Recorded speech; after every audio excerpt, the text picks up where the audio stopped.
Hello दोस्तों, नमस्कार। मैं दीवान सिंह।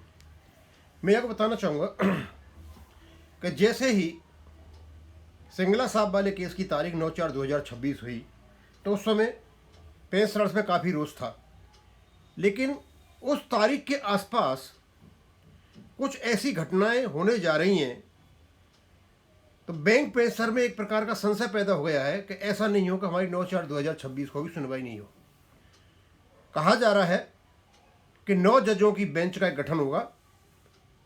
जो सबरीमाला की जो अपील है केस की, उसको सुनवाई होगी और हमारी दो पीठ जो हैं, दो जज जो हैं, जस्टिस विक्रमनाथ और दूसरे जज हैं, इनमें से एक भी व्यक्ति को उस 9 पीठ में नंबर आ गया तो फिर इस पीठ का गठन नहीं होगा और हमारा केस अप्रैल में नहीं लिस्ट हो पाएगा। 7 से 14 ये है और उसके बाद छुट्टी।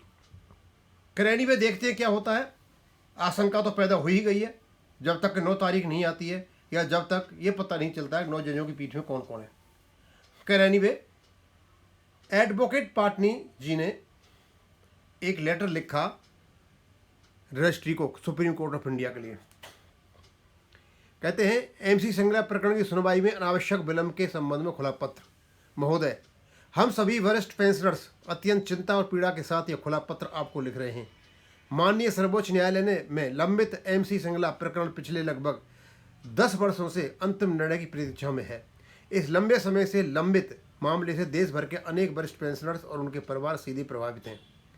दिनांक 12/3/2026 को निर्धारित पिछली सुनवाई के संबंध में यह जानकारी प्रसारित की गई थी कि ये एक सिंगल प्रकरण के रूप में सूचीबद्ध है।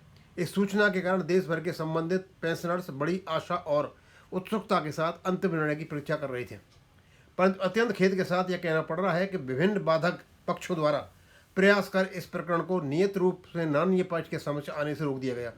इसके परिणाम स्वरूप देश भर के हजारों वरिष्ठ पेंशनर्स और उनके परिवार गहरी निराशा और मानसिक पीड़ा का अनुभव कर रहे हैं।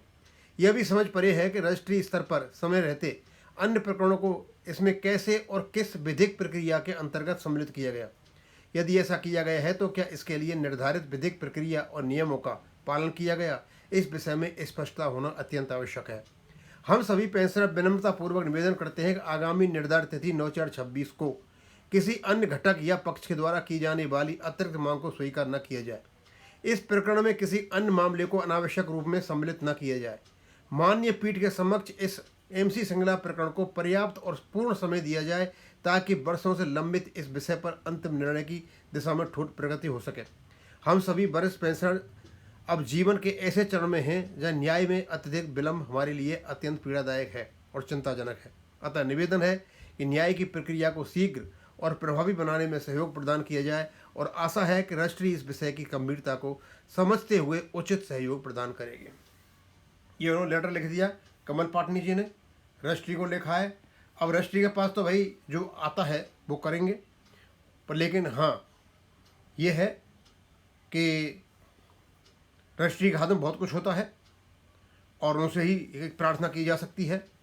और जो नए नए तथ्य निकल करके आ रहे हैं और ख़ास करके चंडीगढ़ हाई कोर्ट के फैसले का, जो जानबूझ करके हमारे रेगुलेशन को नकार दिया गया, हठ धर्मता। एक लेख आएगा अभी इसके बाद जे.एन. शुक्ला साहब का, arbitrariness, my way is highway, जो मैं कहूँ वो सही, माइट इज राइट। और कोर्ट ने नकार दिया और ऐसे ऐसे तर्क दिए कि यदि प्रोविजंस, रेगुलेशन के जो प्रोविजन है उनका इंटरप्रिटेशन करना है, कोर्ट कहता है सुप्रीम कोर्ट, हाई कोर्ट, तो आप आईबीए और ईआईबीए के पास जाएं। कौन जाए? अपीलेंट जाएं और क्या करें? अपनी स्किल्स का उपयोग करते हुए उनसे इस मामले को सुलझवाएं। एक कोर्ट, एक non statutory body, non regulatory body, unregistered body IBA, उसके पास जाएं। ये तो कोर्ट का अपने आप में ही एक अपमान है। हम चाहे कहें चाहे न कहें, इस प्रकार के स्टेटमेंट देना कोर्ट का द्वारा, अब पता नहीं ये स्टेटमेंट था, रूलिंग थी, क्या थी, लेकिन उनके कोर्ट के डिसीजन का हिस्सा है ये।